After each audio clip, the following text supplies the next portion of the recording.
the production tax credit now, as soon as possible. Madam President, thank you for your support. Thank you for your interest.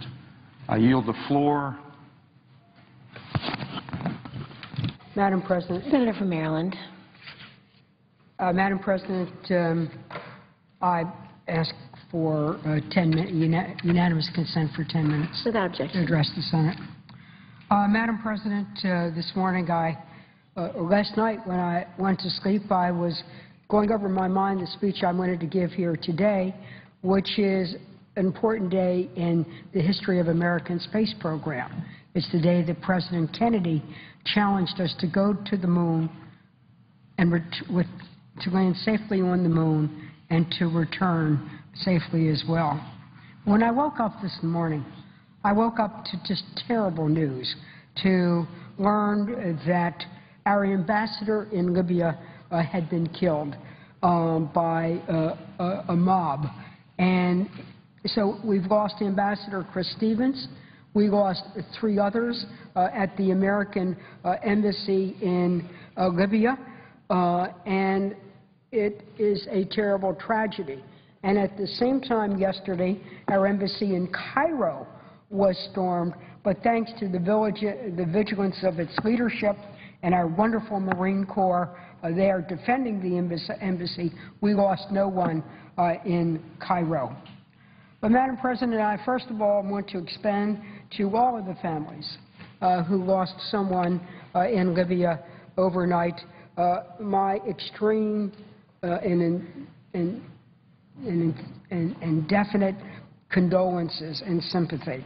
I'm a little bit at a loss for words because these tragedies that happen to our men and women who serve at our embassy happen all too frequently, and then we say a grateful nation never forgets, and then we go on to bash our federal employees and our State Department people, saying, oh, they have these cushy jobs in exotic places and they must be out eating brie somewhere. Well, you know, I lost at the Kobar bombings diplomats. Ambassador Bartley, who was the head of our consulate service, was serving there, one of the highest-ranking African-Americans in our foreign service. His son interned there that summer, wanted to be like his dad. They died there. They died there, but he was at his duty station. And, you know, it's been over almost 15 years, and then, oh, yeah. Well, it's not an oh, yeah. These men and women are serving the United States of America. They were at their duty station. They were trying to help Libya rise up now to be able to create a government and be able to create opportunity for its own people, and they gave their lives. Ambassador Chris Stevens had already served 2 tours in Libya, but wanted to go back again at this new moment in history to stand up, to help Libya stand up a true government that was free and would give their people a chance at democracy and participating in really a new Middle East. And then there was Sean Smith, who was a 10-year veteran of Foreign Service. He was an information management officer. He had served in Iraq. He's a father of 2 children, a devoted husband. Well, we now know what happened to them. So we must continue our strong partnership with Libya after the fall of Gaddafi. But I call upon the new leadership. Call for calm. Call for tolerance. Call for, if you're angry, there are ways to do protest and so on. You don't have to go around killing the American ambassador when our air people, our Air Force, flew over Libya and our President and our Congress worked to support this new government coming up. And then there's Cairo because of anger over a video. And I don't know about this video. I don't know its content, but I do know the outcome, that our embassy in Cairo was stormed. They tore down our American flag. They replaced it with another flag. But we are the flag of the United States of America. And our flag is in Egypt. Our flag is in Egypt because we are great allies to the Egyptian government and great supporters of the Egyptian people as they come through the Arab Spring and again trying to create a new day and a new way. I say to Ambassador Patterson and the entire staff, again, our thoughts and prayers are with you. I was in Cairo. I know what they do every day. I know how during the Arab Spring, many of them were locked in the embassy trying to keep our government functioning while their own families had to be evacuated. Some didn't see their families for 3 weeks because they were inside the embassy. They couldn't leave, and we had the most massive evacuation of civilian employees in our history since really the beginning of some other armed conflicts.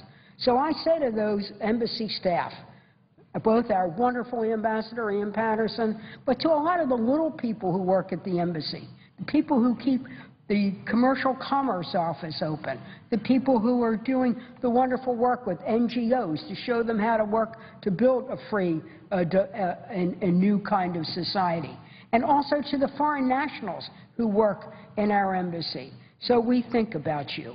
And I say to the leadership in both countries again, call for calm, call for tolerance. But I say to my colleagues here, we've got to call for calm and tolerance right in this institution. We've got to really support our men and women in the State Department, our men and women in the military, all who serve overseas are representatives of the United States of America. Whether you are the Peace Corps or the Marine Corps, whether you are the Foreign Service or the Commercial Service or whatever, you're in the service of the United States of America, promoting our values, trying to help promote democracy, and also trying to have economic and strategic cooperation. I thank our Foreign Service staff. Many of them live in Maryland, but that's not the point. They live in the United States of America. And so I say to all, when you point your finger and say, we really don't need a government, I think we do need a government. And when we talk about standing up for our military, now in these tough budget times, absolutely we should. But remember, there are others overseas who also carry our flag in very dangerous areas. So let's start respecting the people who work for our government. Let's make sure they have the right resources to do their job. And then let our President, our talented Secretary of State, help work with the others to work with other world leaders to do something to really bring about stability. So, Madam President, I feel very strongly about this. I guess what you're hearing from Senator Mikulski is grief for what's happened in Libya, worry about what's happened in Cairo, tension about what continues to happen in the Middle East, and then frustration about what goes on here. When after all is said and done, more gets said than gets done, and what is said is often not very good. The world is watching us here. We're supposed to be the greatest democracy in the world. And not only are we supposed to be, I believe that we are. But democracy begins with us. Democracy is not only something written on a piece of paper, which are our founding documents, but we have to live what is in those founding documents. We have to, first of all, start with civility, start with respect, start with conversations among ourselves about how we can truly work together to help our country and to help our country help the world. So, and this is what it was all about 50 years ago when a young president went to Rice University. The Russians were pounding their chests. They put something up in the air called Sputnik. President Eisenhower had responded. We were going to do something called the National Defense Act. We were promoting math and science to catch up with the world. Sound familiar, Madam President? And then also, though, our president wanted to do more. And he went to Rice University. And during that speech, he rallied the nation on why, as part of his vision of the new frontier, why we should travel into space. That historic day, he said, we choose to go to the moon, and we choose to go to the moon in this decade and to do other things, not because they are easy, but because they are hard, and because that goal will serve to organize and measure the best of our energies and our skills. And that's how, in a robust way, we took a nascent space program and transformed it into a space superpower. It literally took us to the frontier of space and took us to a new frontier. For those 50 years, America continued to lead the way in space and to keep space a peaceful area, not to militarize space, not to colonize it for a single country, but to explore, and along the way in exploring the universe, to get to invent science and technology that would help transform our lives here. America continues to lead the way in space, and as an appropriator for the space program, I am so proud of what we continue to do.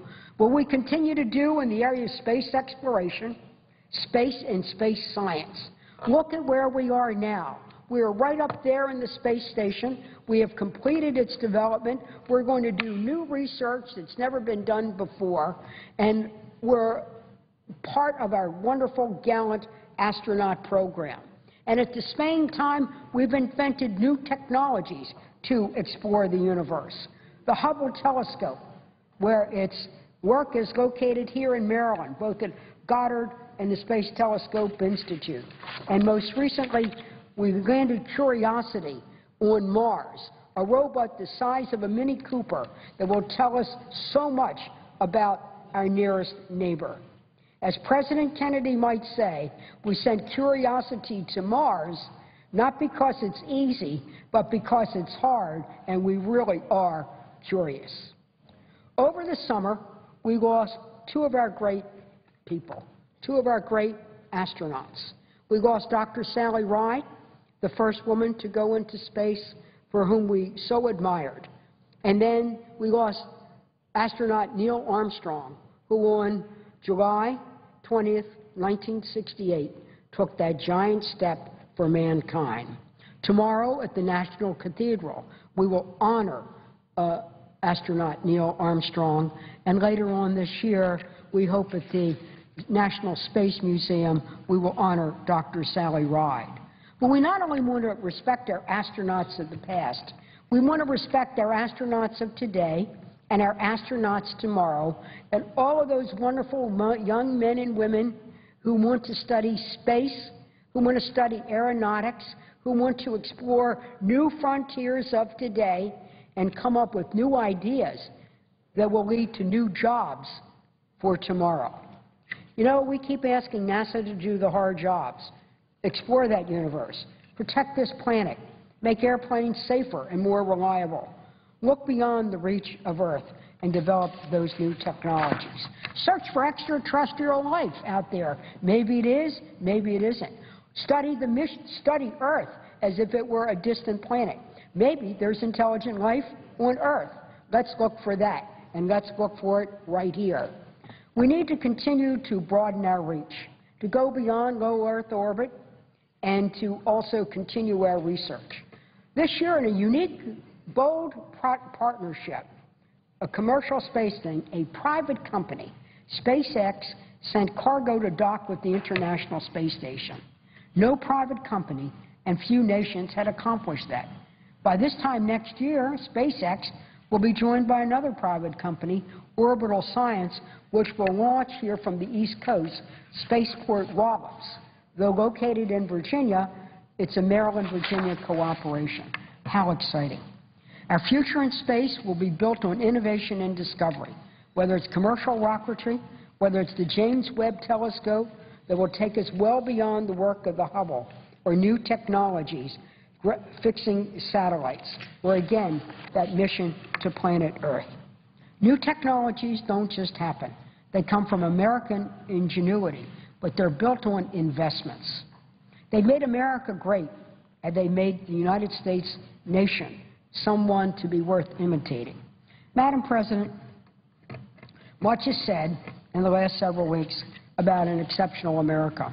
America is exceptional because of the daring and the do of people like our astronauts, because of talented people who think and study and come up with new ideas, and because their government backed them. I just want to conclude by saying I'm proud of what President Kennedy announced, but right here in this body, two people teamed up to make one person in this body and the other the vice president. It was an odd couple.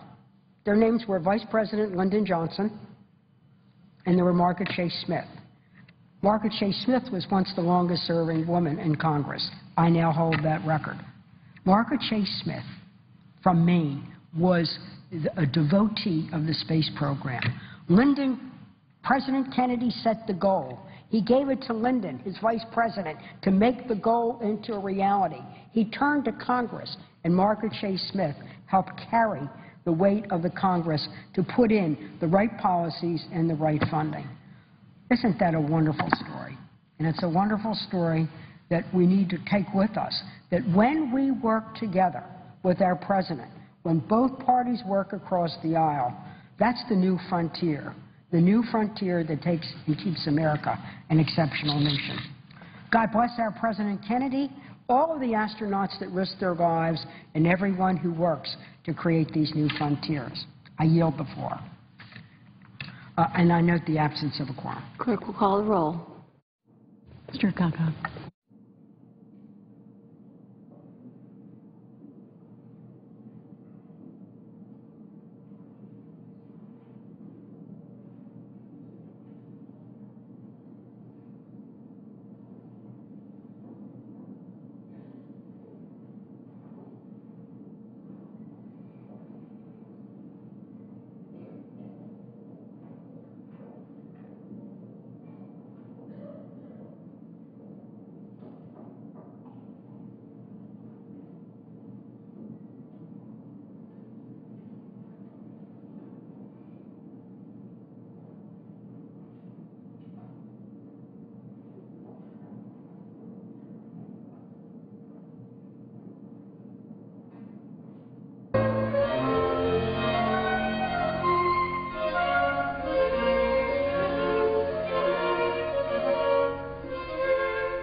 The pending agenda in the Senate today includes work on a military veterans jobs bill providing training and preferential hiring for federal jobs.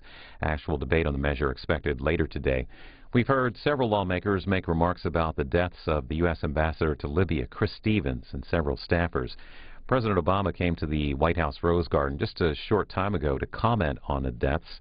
That is airing right now on our companion network, C-SPAN. If you miss any of what the President had to say, you can see it on our website, cspan.org.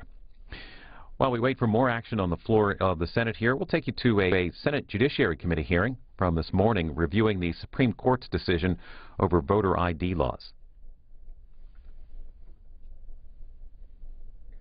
White Democrat incumbents rather than minority voting rights.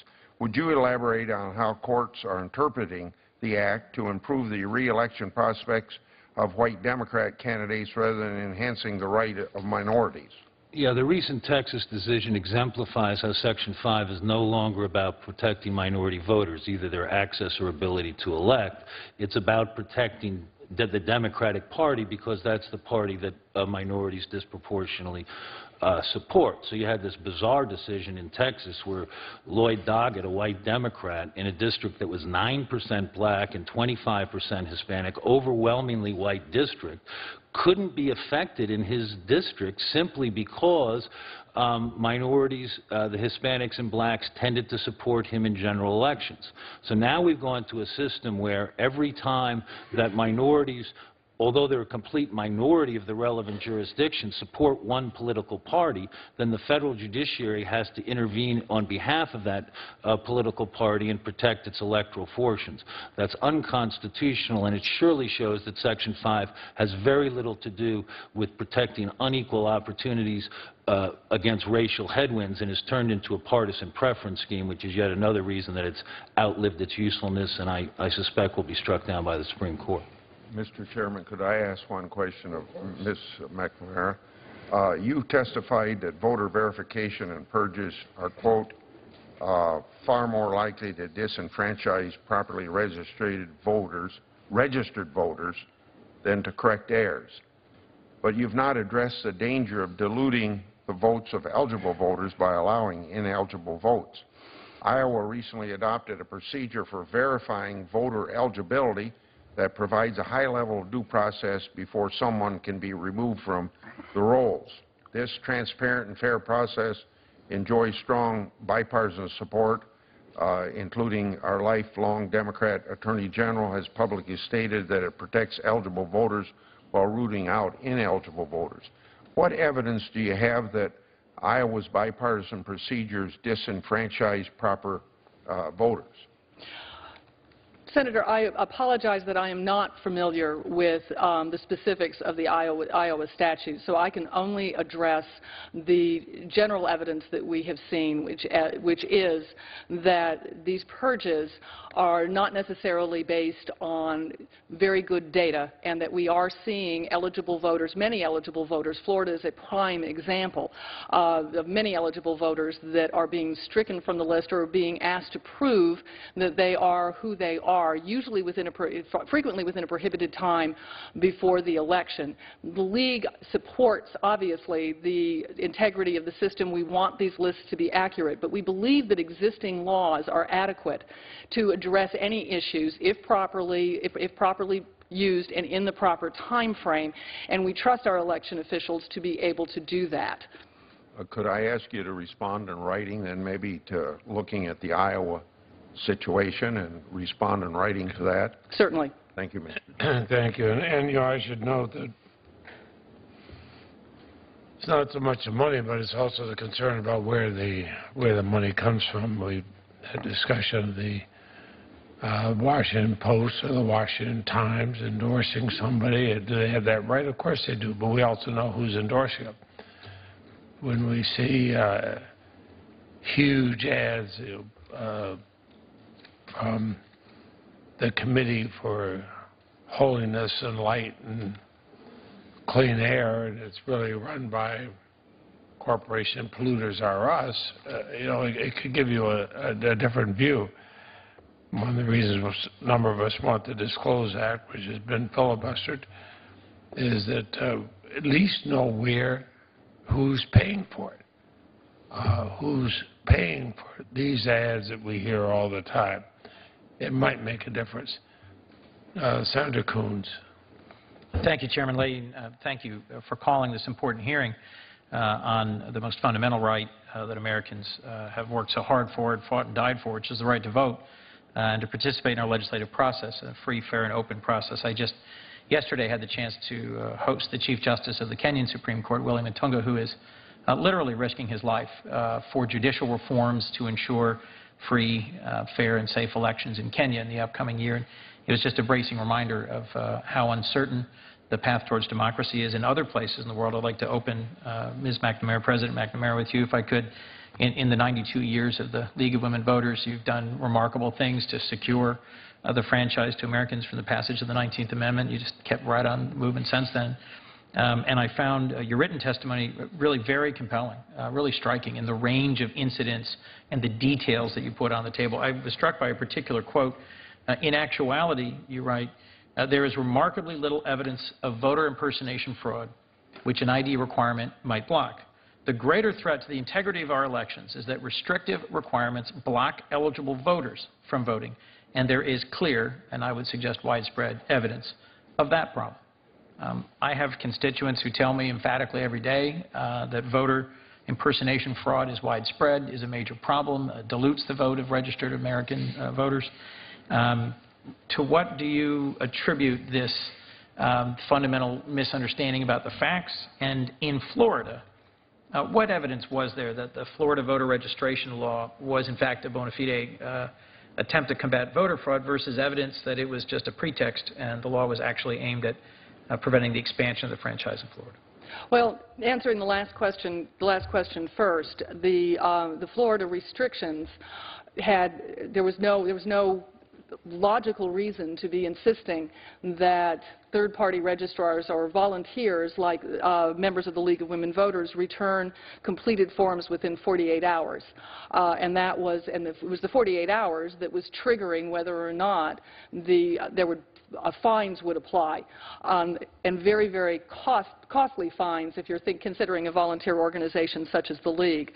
So the courts there have overturned that requirement or that restriction and have allowed organizations like the League to get back into the business of registering voters. We can be in times and we can be at places and at times that make it more convenient for eligible voters to register, and it is part of our mission to make sure that every voter is registered.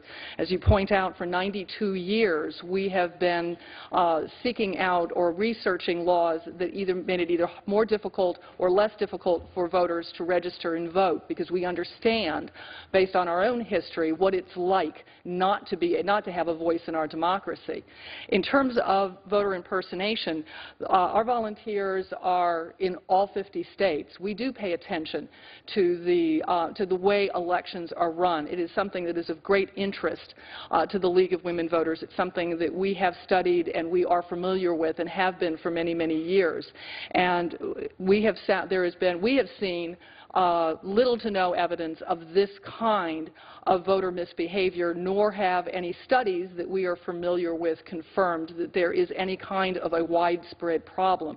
So it is on that we base our opinion on our testimony that the greater threat, the far greater threat to our democracy is that we are going to prevent eligible voters from being able to vote in this and any future elections. Thank you. Professor Johnstone, your written testimony, again, I arrived after you delivered your testimony here. Your written testimony points to a tension, the difference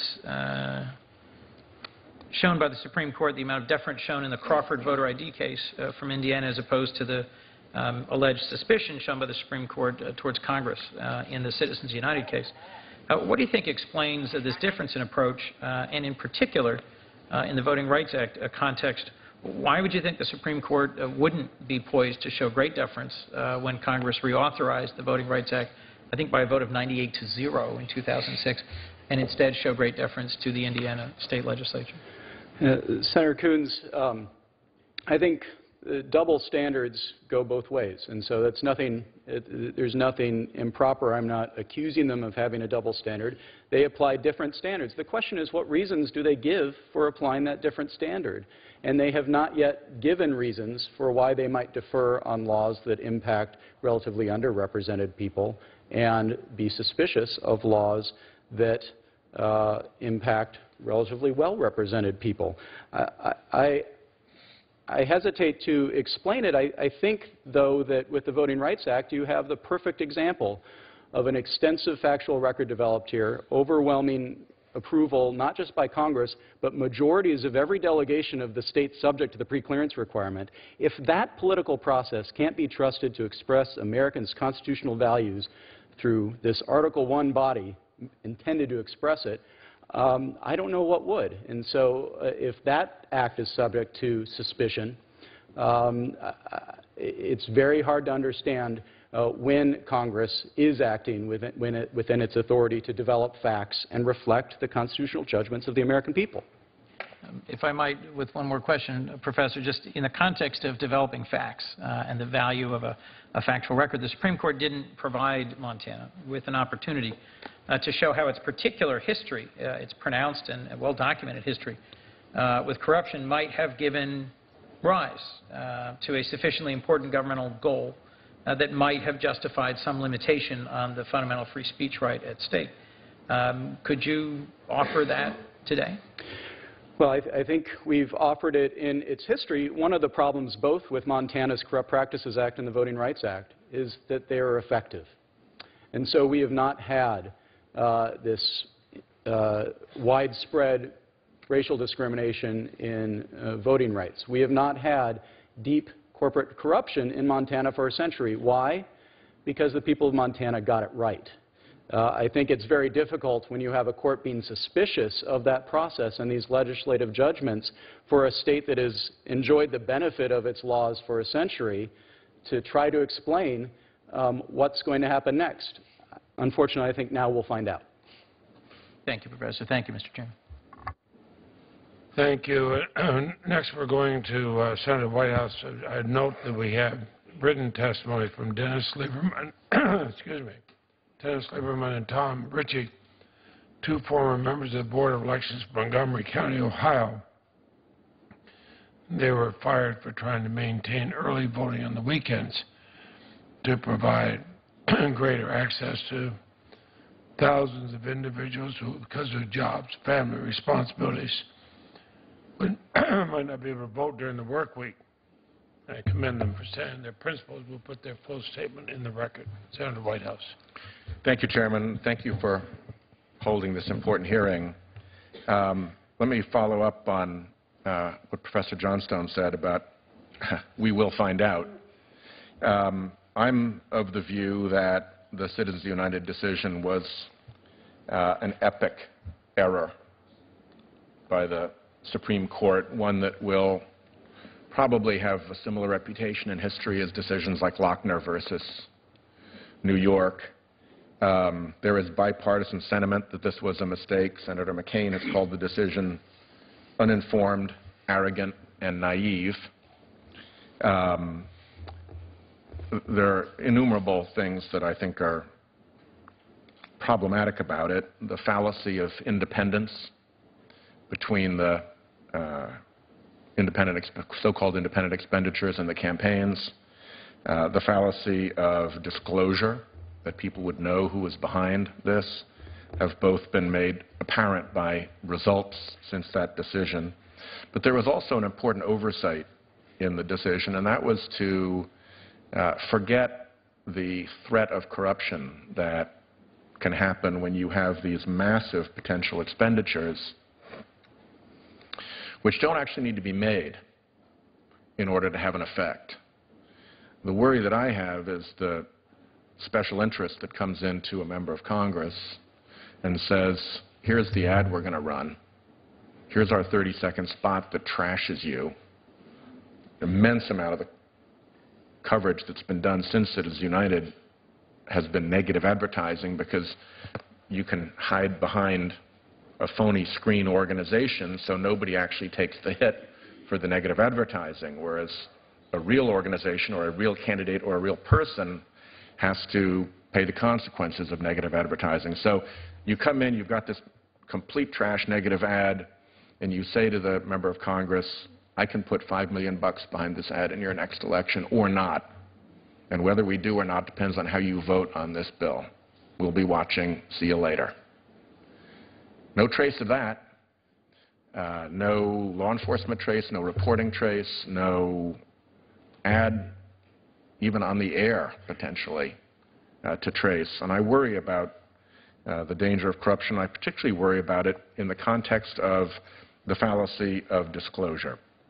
Because one of the things we've tried to do is to say that if you're going to spend $1 million in an election, we should at least know who you are, the public should, so that they have a sense of what your motive is.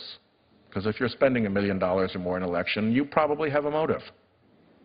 And if you insist on being secret about your spending, the reasonable conclusion to be drawn about your motive is that it's not a good one. So I'll ask each of the witnesses, what is the value of secrecy? Let's just posit for a fact that we're going to have to live for a while under the Citizens United rubric of unlimited corporate spending, unlimited billionaire spending on ads. What is the value of that being done secretly? And what is the balance in terms of the harm to the public of not having the information, of knowing who is in fact behind the spending? Professor Johnstone first, then Mr. Carvin and Ms. McNamara. Senator Whitehouse, disclosure is almost everything in these laws, and it puzzles me why proponents of... Presumed in Citizens United, but yes, not actually there. When proponents of voter ID laws spin these vast conspiracy theories about what's going on in secret behind there, simply to talk about maybe a few hundred votes out of a few 100 million votes that might be fraudulent, and don't focus on exactly the problem you're talking about, the money that's not spent because it doesn't have to be spent. I would say that the polarization and factionalization of our politics and the inability to solve national problems is a far greater problem than a couple of close state or local elections going the wrong way because they're tied. The problem when the court steps in to change the law is that it can't predict the consequences. And so when Justice Kennedy said that we now live in an era of disclosure, he forgot that, I think, what Mr. Carvin talked about, we know who's spending, what Ranking Member Grassley talked about knowing who's spending. The only reason we knew then was because of the PAC requirement. We don't know that now and can't know through the corporations because of the shell game that they can play. And that puts us in a very difficult position without robust disclosure reform of even understanding how deep the problem after Citizens United now is. Since my time has expired, Mr. Chairman, let me invite the other two witnesses to make their answers for the record, so that if they care to do that. Certainly.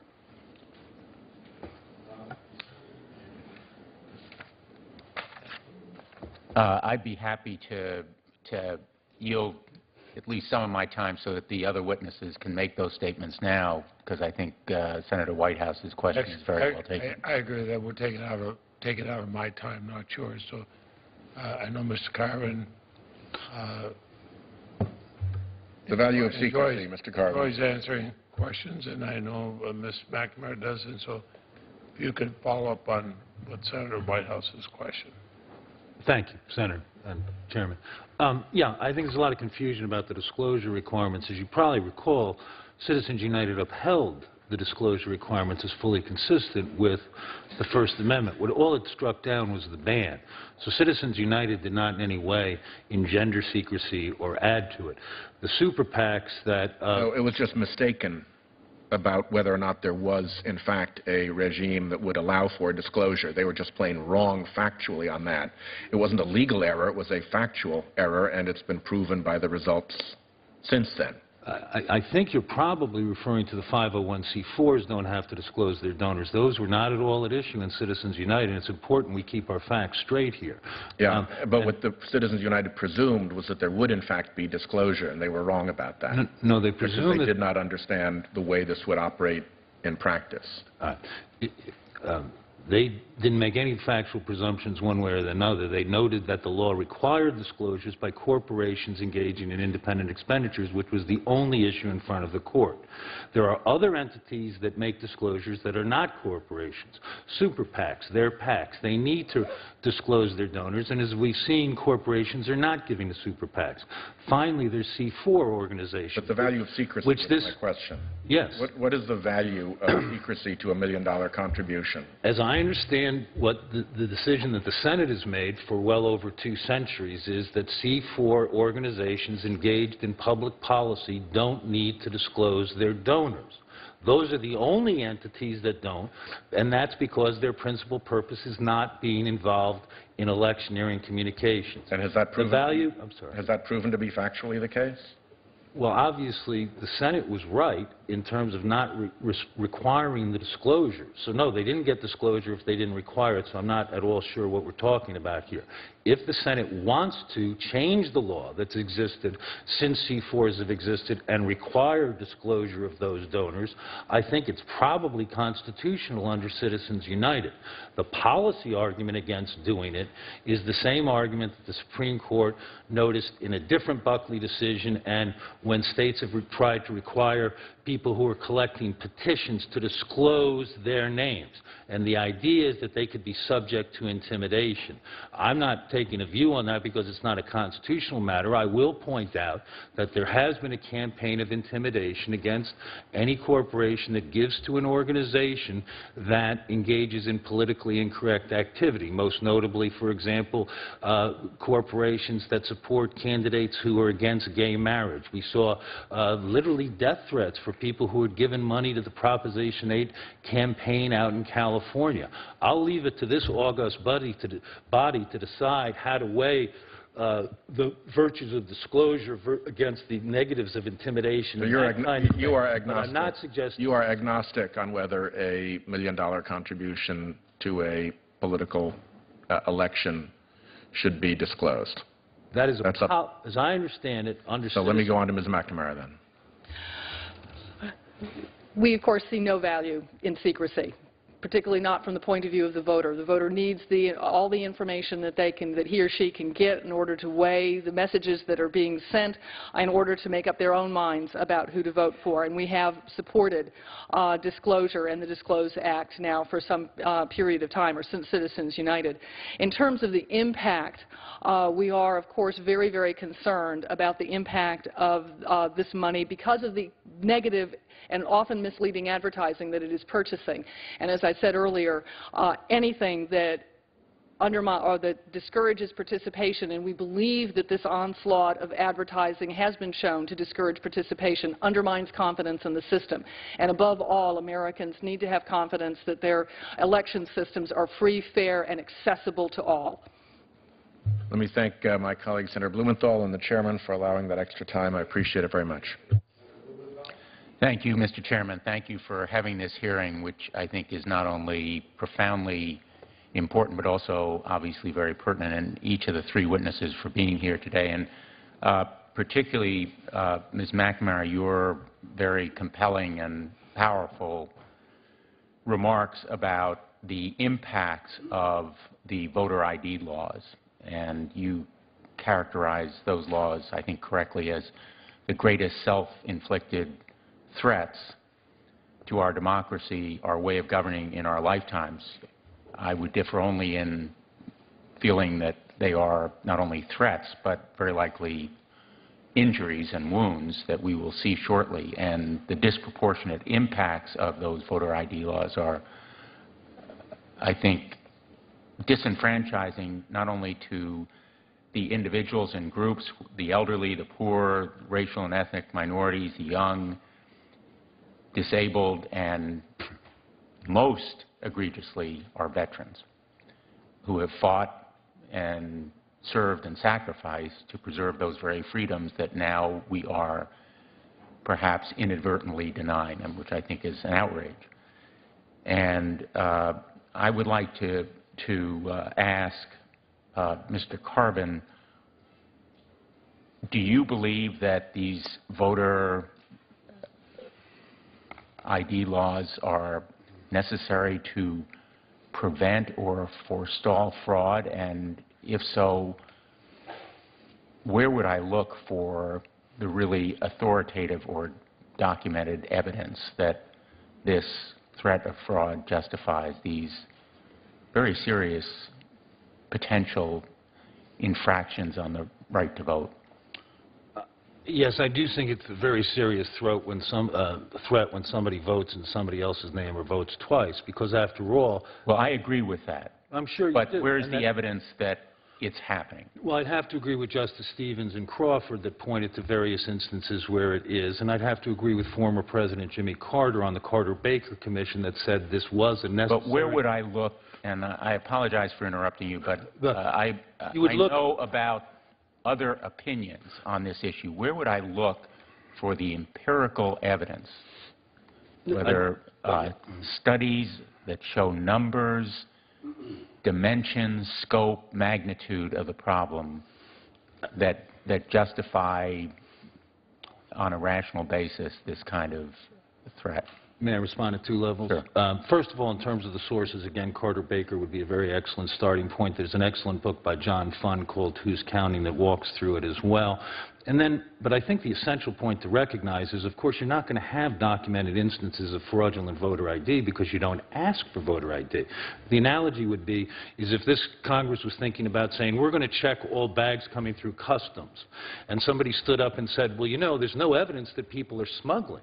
Well, the answer would be that's because we've never, ever checked the bag. Well, there is evidence that people do smuggle. There are cases where smugglers are apprehended, and one would presume that voter fraud also would be detected, apprehended, and prosecuted, at least to an extent on a massive scale that would justify these infringements on the right to vote. The only time anybody ever checks is in close recount elections. And in every close recount election, whether it was the gubernatorial election in 2004 in Washington, whether it was the congressional race, the Dornan congressional race in Los Angeles, really every recount, Senator Wellstone in Minnesota, shows that there's at least 1,000 or more false certified votes. Senator Grassley pointed out there's over 2,000 non-citizens voting in Iowa. We had a similar experience when we checked our rolls in Florida.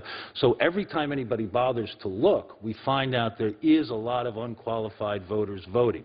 Florida, for example, is a particularly bad example because a lot of people will vote in New York once and then vote in Florida again. So they're actually getting to vote twice for the president. So whenever you do dig below the rock, you find this real problem. The problem is nobody ever digs beneath it if it's not a close election. So you're saying that the evidence comes from predominantly or exclusively those so-called close elections? Because, of course, I don't know what your margin of victory was, but who's going to bother to do a recount if you've won by 2 or 3%? Nobody's going to ever check to see who the voters were.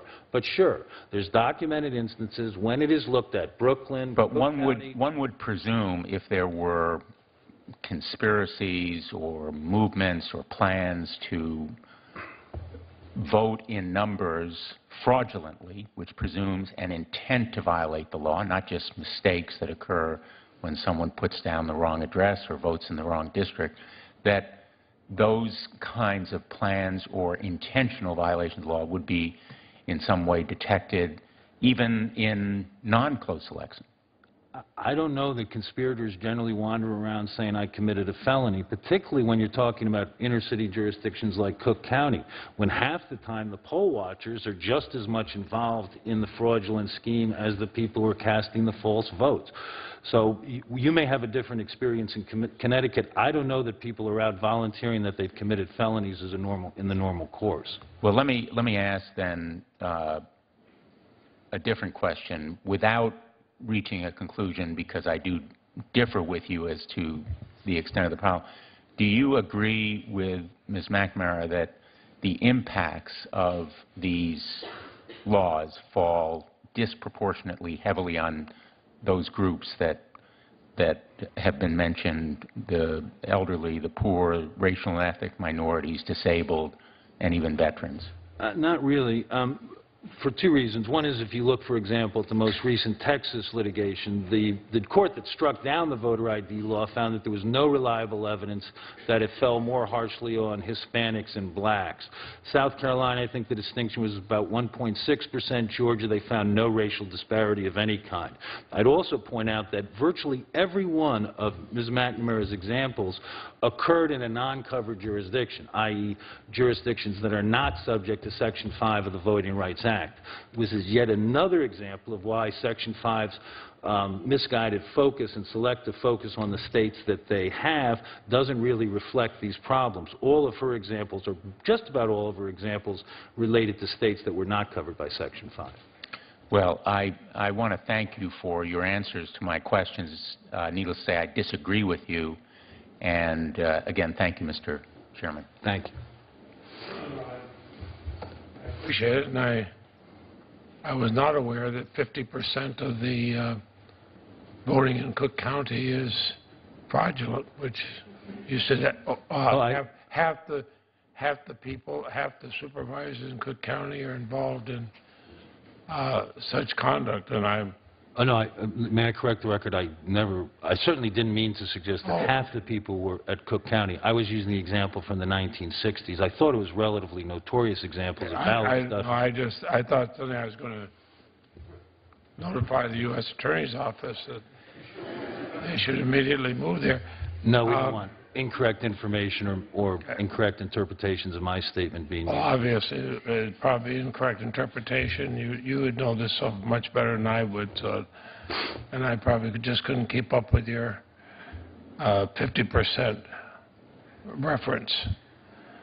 I'm just a small-town lawyer from Vermont. 50%, we usually think of that as being half, but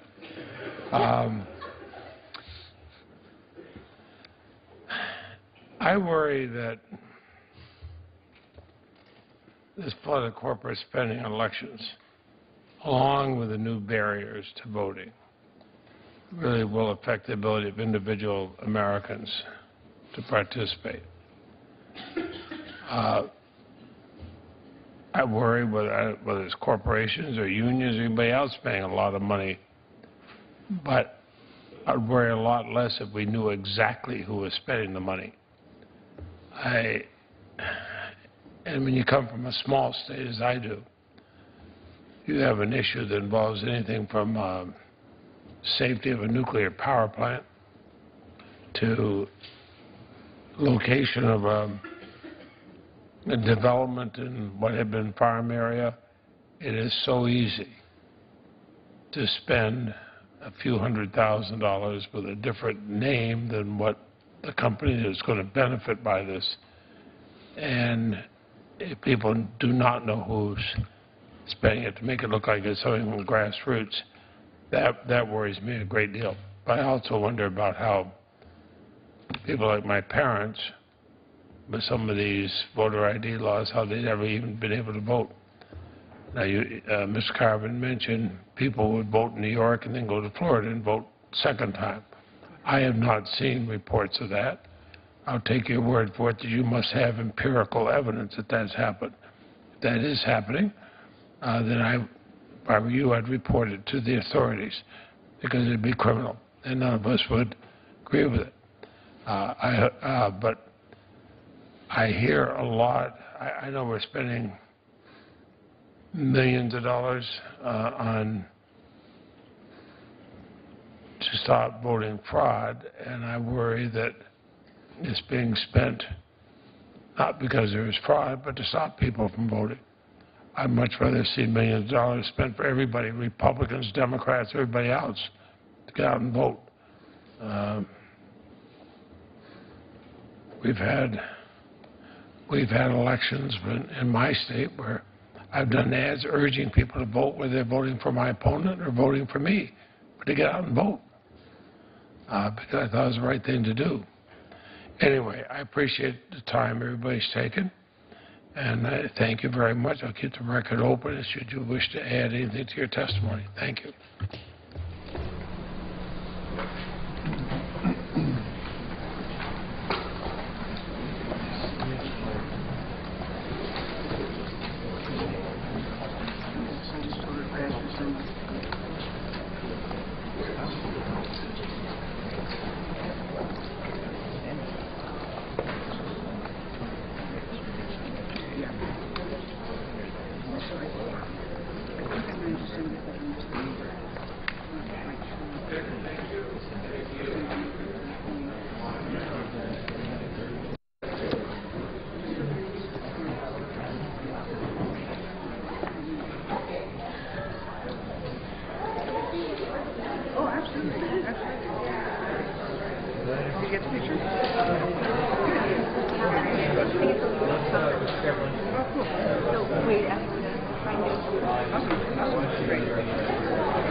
I ask that the quorum call be vitiated. Without objection. Thank you. Madam President.